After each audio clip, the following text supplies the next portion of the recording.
दयाल जी, माननीय विधायक सहदेव सिंह पुंडीर जी, उमेश शर्मा काऊ जी, विनोद चमोली जी, सविता कपूर जी, मुन्ना सिंह चौहान जी, ब्रजभूषण गैरोला जी, मुख्य सचिव श्री आनंद वर्धन जी, पुलिस महानिदेशक श्री दीपम सेठ जी, प्रमुख सचिव श्री आर के सुधांशु जी, श्री शैलेश बगोली जी, डॉक्टर सुरेंद्र नारायण पांडे जी, श्री विनय शंकर पांडे जी आयुक्त एवं देहरादून के जिलाधिकारी प्रमुख सचिव श्री एल फनई जी और सभी हमारे महानगर के अध्यक्ष श्री सिद्धार्थ अग्रवाल जी और यहाँ पर उपस्थित सभी हमारे जनप्रतिनिधिगण, विभिन्न विभिन्न निगमों, बोर्डों और विभिन्न दायित्वों पर काम करने वाले हमारे सभी वरिष्ठ महानुभाव भाइयों एवं बहनों, और आज के इस कार्यक्रम में हमें अपना आशीर्वाद देने के लिए देहरादून और आसपास के क्षेत्रों से, संपूर्ण देहरादून और आसपास के क्षेत्रों से आए हुए सभी हमारे बड़े बुजुर्ग, माताएं, बहनें, सभी मेरे युवा नौजवान साथियों, प्यारे विद्यार्थियों और मीडिया के हमारे सभी मित्रों और विभिन्न विभिन्न समूहों से आए हुई सभी हमारी बहनें, विभिन्न विभागों से आए हुए सभी हमारे अधिकारीगण, कर्मचारीगण, प्रशासन के भी सभी अधिकारीगण, जिलाधिकारी देहरादून सविन बंसल जी और यहाँ वरिष्ठ पुलिस अधीक्षक श्री परमेंद्र सिंह डोभाल जी, मैं आज के इस अवसर पर आप सभी का 4 वर्ष पूरे होने के अवसर पर इतनी विशाल संख्या में पधारे आप सभी का मैं हृदय से स्वागत करता हूं, अभिनंदन करता हूं और आपने यहां पहुंचने पर मेरा स्वागत किया। मैं भी दोनों हाथ जोड़कर आप सबका स्वागत करता हूं, आप सबका अभिनंदन करता हूं। साथ ही आप सभी को मां शक्ति के उपासना के पर्व नवरात्रि की भी हार्दिक शुभकामनाएं देता हूं। नव संवत्सर भी हमारा प्रारंभ हुआ है, उसकी भी शुभकामनाएं देता हूं और मां भगवती से प्रार्थना करता हूं कि वह हम सभी पर अपनी कृपा दृष्टि बनाकर रखे। इसके साथ ही मैं इस अवसर पर भारत माता के अमर सपूत सरदार भगत सिंह जी को, राजगुरु जी, सुखदेव जी, उनको भी अपनी भावांजलि अर्पित करता हूं, जिन्होंने आज के ही दिन मां भारती की स्वतंत्रता के लिए हंसते हंसते फांसी के फंदे को चूमा था। आज के इस विशिष्ट अवसर पर मैं उत्तराखंड राज्य स्थापना के लिए अपना सर्वस्व बलिदान करने वाले अमर बलिदानियों, राज्य आंदोलनकारियों को भी कोटि कोटि नमन करता हूं। भाइयों बहनों, आज के इस कार्यक्रम में आप सभी के बीच उपस्थित होकर मेरा मन अत्यंत भाव विभोर हो उठा है। आज से 4 वर्ष पूर्व आप सभी ने सभी मिथक तोड़कर आपने भारतीय जनता पार्टी की सरकार बनाई और एक जो मिथक था राज्य के अंदर कि कभी भी कोई भी सरकार दोबारा सरकार में नहीं आती है, एक परिपाटी थी। उस परिपाटी को, उस मिथक को तोड़ने का काम आप सबने किया, उत्तराखंड की देवतुल्य जनता ने किया, एक नया इतिहास बनाने का काम किया। और इसी मैदान में मैंने जब आप लोगों के समक्ष मुख्य सेवक के रूप में पद और गोपनीयता की शपथ ली थी और मैंने शपथ लेने के साथ ही यह संकल्प भी लिया था कि जब तक मैं हमारे राज्य में आंदोलनकारियों के पृथक राज्य निर्माण के उद्देश्य को साकार नहीं कर लेता और देवभूमि के गौरव को पुनर्स्थापित नहीं कर लेता, तब तक चैन से नहीं बैठूंगा, तब तक आराम से नहीं बैठूंगा, अनवरत रूप से अपने काम को जारी रखूंगा। आज मैं पूरे संतोष के भाव से, गर्व के भाव से कह सकता हूं कि हम अपने उस संकल्प को सिद्धि तक पहुंचाने में, उस दिशा में हम निरंतर आगे बढ़ रहे हैं और इसके सकारात्मक परिणाम भी प्रत्येक क्षेत्र में स्पष्ट रूप से दिखाई देने लगे हैं।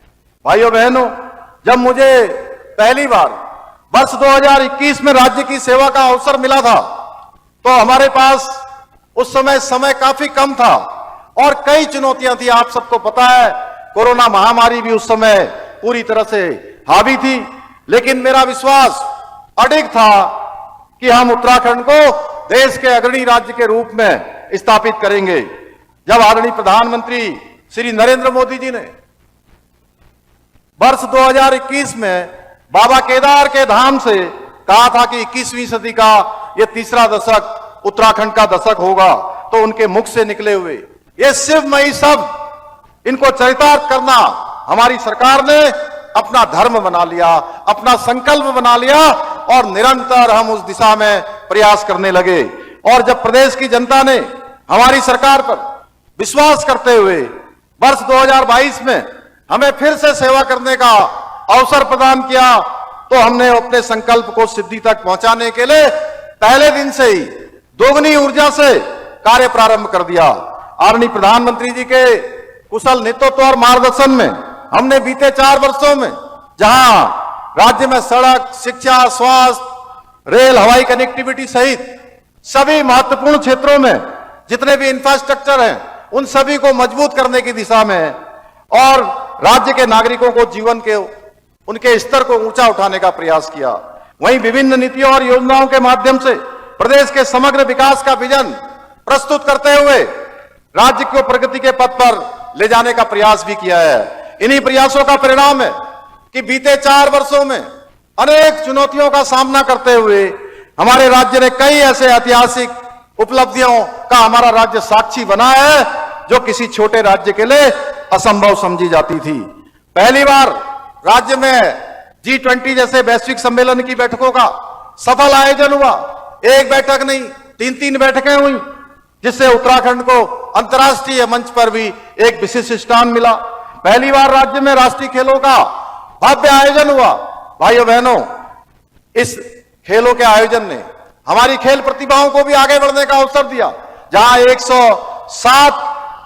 107 पदक जीतकर प्रदेश का गौरव बढ़ाने का काम हमारे खिलाड़ियों ने किया, वहीं अंक तालिका में भी हम 7वें स्थान पर आए, जहां कभी हमारा स्थान 25 से भी अधिक होता था। पहली बार वर्ष भर पर्यटन को बढ़ावा देने के लिए शीतकालीन यात्रा प्रारंभ की गई। इससे स्थानीय अर्थव्यवस्था को नई ऊर्जा मिली है। इतना ही नहीं, पहली बार उत्तराखंड में ग्लोबल समिट का आयोजन हुआ, जिसमें 3,76,000 करोड़ रुपए का MOU हुआ और 1 लाख करोड़ से अधिक की ग्राउंडिंग पर अभी तक काम हो चुका है। भाइयों बहनों, जो अनवरत रूप से आगे बढ़ रहा है, इसी का परिणाम है। इसके साथ साथ डबल इंजन सरकार के बीते 4 सालों में हमारे राज्य की आर्थिकी में 1.5 गुना से भी ज्यादा की वृद्धि हुई है। बीते 1 वर्ष में राज्य की GSDP में 7.23% की बढ़ोतरी हुई है। बीते 4 वर्षों में हमारे राज्य की प्रति व्यक्ति आय में 41% की वृद्धि हुई है। बीते 4 वर्षों में राज्य का बजट का आकार 60,000 करोड़ रुपए से बढ़कर 1 लाख करोड़ रुपए से अधिक हो गया। बीते 4 वर्षों में राज्य में 20,000 नए उद्योग स्थापित हुए हैं। बीते 4 वर्षों में राज्य में स्टार्टअप की संख्या 700 से बढ़कर 1700 हो गई है। आज राज्य में हेलीपोर्ट्स की संख्या 2 से बढ़कर 12 हो गई है। वहीं हेलीपैड की संख्या 60 से बढ़कर 118 हो गई है। बीते 4 वर्षों में राज्य में बिजली उत्पादन 3 गुना से अधिक बढ़ा है। बीते 4 वर्षों में 2,65,000 से अधिक हमारी मातृशक्ति, हमारी बहनें, हमारी माताएं लखपति दीदी बनी है। बीते 4 वर्षों में होटलों की संख्या में भी 25% की बढ़ोतरी हुई है। वहीं नए होम स्टे की संख्या में 50% से अधिक की वृद्धि हुई है। आज डबल इंजन सरकार के कारण राज्य की दोगुनी रफ्तार से राज्य आज प्रगति कर रहा है। इसी का परिणाम है कि आज हमारे राज्य में रिवर्स पलायन 44% की बढ़ोतरी दर्ज की गई है। इन्हीं सब कार्यों का परिणाम है कि नीति आयोग भारत सरकार के इंडेक्स में 2023-24 सतत विकास के लक्ष्यों को प्राप्त करने में उत्तराखंड ने पूरे देश में पहला स्थान प्राप्त किया है। साथ ही भारत सरकार द्वारा सार्वजनिक वित्तीय प्रदर्शन सूचकांक में 23-24 में विशेष राज्यों की श्रेणी में भी दूसरा स्थान प्राप्त हुआ है। इसके अलावा ईज ऑफ डूइंग बिजनेस में उत्तराखंड को अचीवर्स स्टार्टअप रैंकिंग में लीडर्स की श्रेणी प्राप्त हुई है। और नीति आयोग द्वारा जारी इंडिया इनोवेशन इंडेक्स रिपोर्ट में हिमालय राज्यों की श्रेणी में भी हमको पूरे देश में दूसरा स्थान प्राप्त हुआ है। बीते 4 वर्षों में लगातार देश में मोस्ट फिल्म फ्रेंडली स्टेट होने का गौरव भी हमारे राज्य को प्राप्त हो रहा है। आज उत्तराखंड किसानों की आय दुगना करने में भी, मत्स्य विकास के क्षेत्र में भी देश का अग्रणी राज्य बना है। आज हम युवाओं को रोजगार के अवसर उपलब्ध कराने में भी देश के अग्रणी राज्य बनकर उभरे हैं। हम वर्ष 2024 में नीति आयोग द्वारा जारी एक्सपोर्ट प्रिपेयर्डनेस इंडेक्स में भी देश के अग्रणी राज्यों में शामिल हुए हैं। हमें पर्यटन, एविएशन और खेल विकास के क्षेत्रों में भी best for promotion of aviation ecosystem तथा बेस्ट विलेज, बेस्ट डिस्ट्रिक्ट जैसे राष्ट्रीय सम्मान प्राप्त हुए हैं। आज उत्तराखंड को national logistic index, state startup ecosystem, state energy and green index जैसे कई राष्ट्रीय सूचकांकों में भी विभिन्न पुरस्कार प्राप्त हुए हैं। हमें खनन क्षेत्रों में सुधार के लिए केंद्र सरकार द्वारा जारी राज्य खनन तत्परता सूचकांक में देश भर में दूसरा स्थान प्राप्त हुआ है। साथ ही इसके लिए भारत सरकार ने हमारे राज्य को 200 करोड़ रुपए का प्रोत्साहन पुरस्कार भी दिया है। आप सभी भली भांति जानते हैं, एक समय कांग्रेस के कार्यकाल में किस प्रकार से राज्य के अंदर खनन माफिया बेरोक टोक हमारे प्राकृतिक संसाधनों से खिलवाड़ किया करते थे। इनके काले कारनामे स्टिंग ऑपरेशन के माध्यम से पूरे देश ने देखा कि किस प्रकार हमारे राज्य के संसाधनों की खुलेआम बंदरबाट की जाती थी। वैसे कांग्रेस के समय में कैसे उस समय में शराब के लाइसेंस देने के नाम पर भ्रष्टाचार का खुला खेल चलता था और पूरे तंत्र को अपने स्वार्थ के लिए इस्तेमाल किया जाता था और इन क्षेत्रों से प्राप्त होने वाले राजस्व को भी ये कैसे डकार दिया करते थे। भाइयों बहनों, आज हमारी सरकार द्वारा सख्त और पारदर्शी निर्णयों का परिणाम है कि आबकारी और खनन जैसे विभागों से भी राज्य को पहले की तुलना में कई गुना अधिक राजस्व प्राप्त हो रहा है। भाइयों बहनों, हमारी सरकार देहरादून को एक आधुनिक और विकसित शहर बनाने के लिए पूरी प्रतिबद्धता के साथ निरंतर कार्य कर रही है। आज देहरादून का समग्र विकास सुनिश्चित करने के लिए लगभग 1400 करोड़ रुपए की लागत की विभिन्न परियोजनाओं के माध्यम से कार्य किया जा रहा है। आज के इस ऐतिहासिक अवसर पर हम देहरादून जनपद के समग्र विकास के लिए आज समर्पित 401 करोड़ रुपए से अधिक की 74 विकास परियोजनाओं का आज यहां पर लोकार्पण और शिलान्यास भी किया गया है, जिसके अंतर्गत लगभग 170 करोड़ रुपए की लागत से निर्मित sewerage treatment plant, sewerage line के कार्यों का लोकार्पण भी किया गया है। इसके अलावा सेलाकुई में 27.5 करोड़ रुपए की लागत से निर्मित मानसिक स्वास्थ्य संस्थान में 100 बेड के चिकित्सालय का भी लोकार्पण भी किया गया है। साथ ही आज हमने स्वयं सहायता समूह द्वारा संचालित की जाने वाली ऑटोमेटेड पार्किंग का शुभारंभ भी किया है। ई शटल सेवा और साधुराम इंटर कॉलेज में इंटेंसिव केयर यूनिट की भी शुरुआत की है। इसके अतिरिक्त आज हमने बाल भिक्षावृत्ति से मुक्त कराए गए बच्चों को शिक्षण सामग्री भी वितरित कर रहे हैं ताकि अन्य बच्चों के समान उनका भी भविष्य बेहतर बन सके, वह भी हर क्षेत्र में आगे बढ़ सके। इतना ही नहीं, आज सड़क, शिक्षा, पेयजल, सिंचाई सहित विभिन्न क्षेत्रों से जुड़ी अन्य विकास योजनाओं का लोकार्पण और शिलान्यास भी किया गया है। मुझे पूरा विश्वास है कि ये सभी परियोजनाएं न केवल देहरादून को देश के अग्रणी और आदर्श शहरों की श्रेणी में स्थापित करने में सहायक होंगी, बल्कि क्षेत्र के नागरिकों के जीवन स्तर को और बेहतर बनाने में अपनी महत्वपूर्ण भूमिका निभाएंगी। भाइयों बहनों, विकास कार्यों की लिस्ट इतनी लंबी है कि सभी के नाम ले पाना संभव नहीं है, लेकिन ऐसा नहीं है कि विकास के कार्य केवल देहरादून में ही हुए हैं। पूरे राज्य के अंदर समेकित रूप से विकास हुआ है। आज आप राज्य के किसी भी क्षेत्र में जाएंगे तो सभी जगह इस प्रकार व्यापक स्तर पर विकास के कार्य कराए जा रहे हैं। आप लोगों को पूर्ववर्ती सरकारों का समय भी भली भांति याद होगा, जो केवल घोषणाएं उस समय में होती थी, घोषणाएं कभी पूरी नहीं होती थी, पर धरातल पर कोई काम नहीं किया जाता था। कांग्रेस के समय में एक ऐसे प्रधानमंत्री जी ने स्वयं स्वीकार किया था कि हम 1 रुपया दिल्ली से भेजते हैं, लेकिन लोगों तक पहुंचते पहुंचते वो 15 पैसा बच जाता है, क्योंकि 85% कांग्रेस के समय के दलाल और बिचौलिए उस पैसे को खा जाया करते थे। परंतु आज आदरणीय प्रधानमंत्री श्री नरेंद्र मोदी जी के नेतृत्व में एक नया कार्य व्यवहार, नई कार्य संस्कृति के युग का सूत्रपात होने से शासन व्यवस्था से दलालों और बिचौलियों का सफाया करने का काम किया गया है।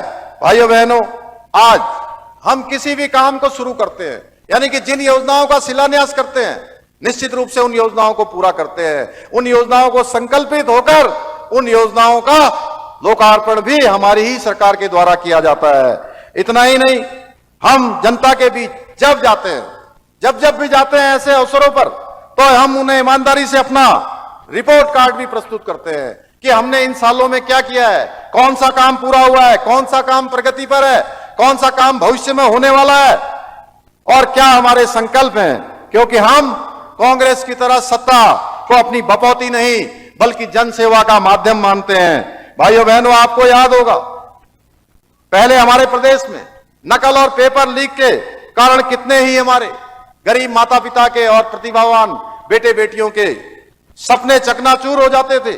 युवाओं के भविष्य के साथ खिलवाड़ करने वालों पर अंकुश लगाने के लिए हमने प्रदेश में सख्त नकल विरोधी कानून लागू किया, जिसकी पूरे देश के अंदर सभी जगह प्रशंसा हुई, जिसका परिणाम है कि पिछले 4 वर्षों में 30,000 से अधिक युवाओं को, नौजवानों को सरकारी नौकरियां प्राप्त हुई हैं। अगर उसकी हम तुलना करेंगे तो पिछली सरकारों के तुलना में 4 गुना से भी अधिक हैं। यही नहीं, 100 से अधिक नकल माफिया आज जेल की हवा खा रहे हैं।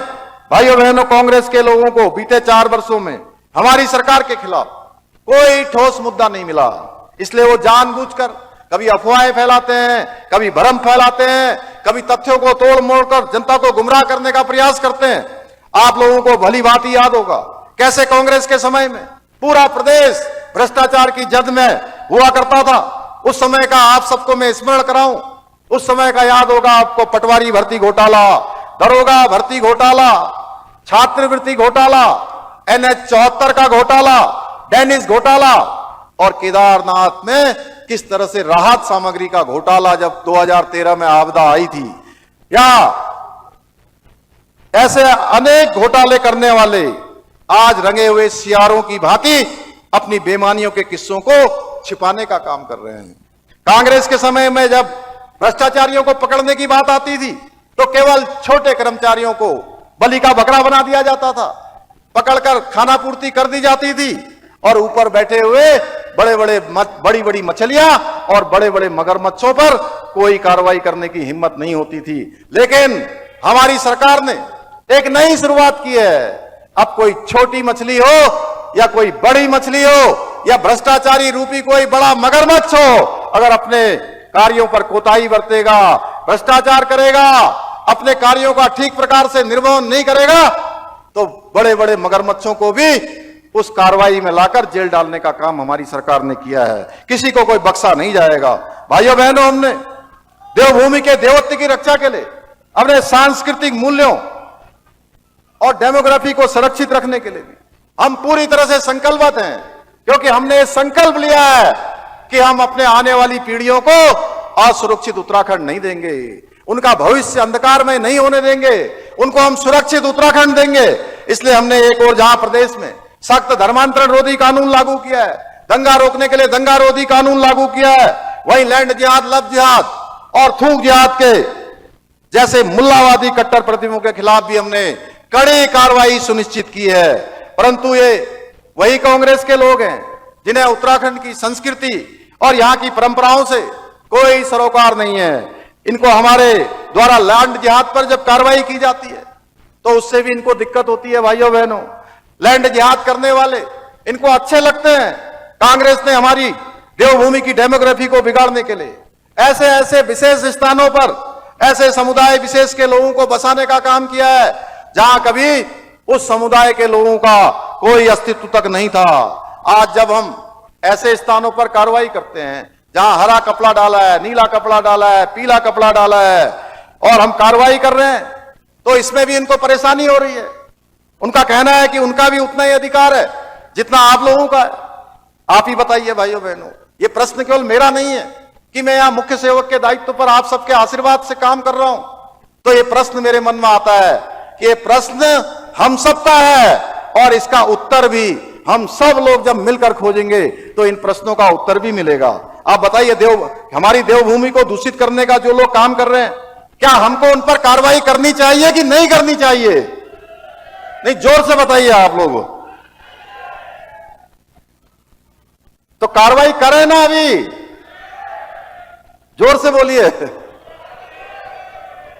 हमारी सरकार ने राज्य में जो सुनियोजित रूप से लैंड जिहाद हो रहा था, उसके खिलाफ सख्त कार्रवाई करते हुए 12,000 एकड़ से अधिक भूमि इन लैंड जिहादियों के कब्जों से मुक्त कराने का काम भी हमने किया है। लेकिन जिनके आंखों पर वोट बैंक की पट्टी पड़ी हो, उनको लैंड जिहाद कहीं नजर नहीं आता। पर मैं आपको आश्वस्त करना चाहता हूं कि हमारे रहते हुए देवभूमि की पवित्र भूमि पर किसी भी जिहाद करने वाले को, किसी भी जिहादी को यहां पनपने नहीं दिया जाएगा। भाइयों बहनों, जब हमने प्रदेश में समान नागरिक संहिता का कानून लागू किया और सभी धर्मों के लिए एक समान व्यवस्था लागू की, तो पूरे देश में यूसीसी को लेकर, समान नागरिक संहिता को लेकर राष्ट्रवादी लोगों ने हमारे इस ऐतिहासिक निर्णय को खूब सराहा, खूब हमारी प्रशंसा की, खूब हमारा प्रोत्साहन किया। लेकिन हमारे कांग्रेस के मित्रों को समान नागरिक संहिता लागू करने से भी तकलीफ है। भाइयों बहनों, उन्हें लगता है कि इससे एक अधिकार, एक विशेष समुदाय के अधिकार छीने जा रहे हैं। परंतु आप ही बताइए, उत्तराखंड में क्या महिलाओं के उत्पीड़न को हम बर्दाश्त कर सकते हैं, जहां हमारी मातृशक्ति इतनी कठिन स्थितियों, कठिन परिस्थितियों में अपने जीवन को आगे बढ़ाती है? क्या किसी धर्म के आधार पर किसी को कानून के साथ खिलवाड़ करने की खुली छूट दी जा सकती है क्या? लेकिन कांग्रेस अपने वोट बैंक की राजनीति के चक्कर में सच्चाई का सामना नहीं करना चाहती। भाइयों बहनों, उत्तराखंड में पनप रही विभाजनकारी मानसिकता पर अंकुश लगाने के लिए ही हमने एक ऐतिहासिक निर्णय और लिया, हमने कि मदरसा बोर्ड समाप्त करने का निर्णय लिया। भाइयों बहनों, और इस बार जुलाई से सभी मदरसों में सरकारी जो हमारा बोर्ड है, सरकारी जो हमारा पाठ्यक्रम है, उस बोर्ड के द्वारा जो निर्धारित पाठ्यक्रम है वही पाठ्यक्रम पढ़ाया जाएगा। हम देवभूमि में जिहादी मानसिकता को पनपाने वाले अलगाववादी केंद्र नहीं, बल्कि ज्ञान और संस्कार के मंदिर स्थापित करना चाहते हैं। आज अल्पसंख्यक स्कूलों में भी गुरुवाणी गूंजेगी, तो भाइयों बहनों, इसमें कांग्रेस के लोगों को क्यों परेशानी होनी चाहिए? क्या परेशानी है कि अगर आप सिख समाज के लोग, जैन समाज के लोग, पारसी समुदाय के लोग, ईसाई समाज के लोग अगर वह भी उन अल्पसंख्यक स्कूलों में पढ़ेंगे तो इनको क्या परेशानी होनी चाहिए? हमने राज्य में बच्चों को गुमराह करने वाले अवैध मदरसों पर ताला लगाने का कार्य भी किया है, इससे भी इनको परेशानी होती है। जब हम सनातन धर्म को बदनाम करने वाले, षड्यंत्र करने वाले तत्वों के विरुद्ध सख्ती से कार्रवाई करते हैं, तब भी इनके पेट में दर्द होता है। भाइयों बहनों, आपको जानकर हैरानी होगी, ऐसे घुसपैठिए जो नाम और देश बदलकर, अपना छद्म नाम रखकर, अपना बेस बदलकर, अपनी पहचान छिपाकर हमारे उत्तराखंड की पवित्रता और सनातन परंपराओं को कलंकित करने का प्रयास कर रहे थे, तो हमने ऑपरेशन कॉल नेमी के माध्यम से राज्य से ऐसे पाखंडियों और विधर्मियों को गिरफ्तार करने का काम किया। तो इसमें भी हमारे कांग्रेसी मित्रों को बड़ी समस्या है। भाइयों बहनों, वो ऑपरेशन कॉल नेमी भी उनको पसंद नहीं आता है। लेकिन मैं आज स्पष्ट कर देना चाहता हूं कि हम ऐसे घुसपैठियों को देवभूमि उत्तराखंड से निकालकर वापस वहीं पहुंचा रहे हैं जहां से वो आए हुए हैं, उनको वहीं भेजने का काम कर रहे हैं। भाइयों बहनों, हमारी सरकार देवभूमि उत्तराखंड को देश का सर्वश्रेष्ठ राज्य बनाने के अपने विकल्प रहित संकल्प को पूरा करने के लिए निरंतर प्रयास कर रही है। और मुझे पूरा विश्वास है कि हमारे इस संकल्प को साकार करने में आप सभी परिवारजन इसी प्रकार हमारी सरकार के साथ कंधे से कंधा मिलाकर अपना सहयोग करते रहेंगे, अपना आशीर्वाद देते रहेंगे। इसी विश्वास के साथ कविता की इन पंक्तियों के साथ मैं अपनी बात समाप्त करता हूं। 4 वर्षों की यात्रा अपनी मंजिल नहीं बस पड़ाव है, 4 वर्षों की ये यात्रा अपनी मंजिल नहीं पड़ाव है, मजबूत नींव रखी है हमने, अब आगे बढ़ने का भाव है। हर गांव तक पहुंचे अवसर, हर गांव तक पहुंचे अवसर, ये हम सबकी जिम्मेदारी है। हर चेहरे पर खुशी दिखे, बस यही अब तैयारी है। अब न हो पलायन कोई, हर गांव में विकास हो, रोजगार और समृद्धि से अब हर घर खुशहाल हो। विकल्प रही संकल्प ये अब पूर्ण कर दिखाना है, मिलकर आगे बढ़ना है, उत्तराखंड श्रेष्ठ बनाना है। धन्यवाद। जय हिंद।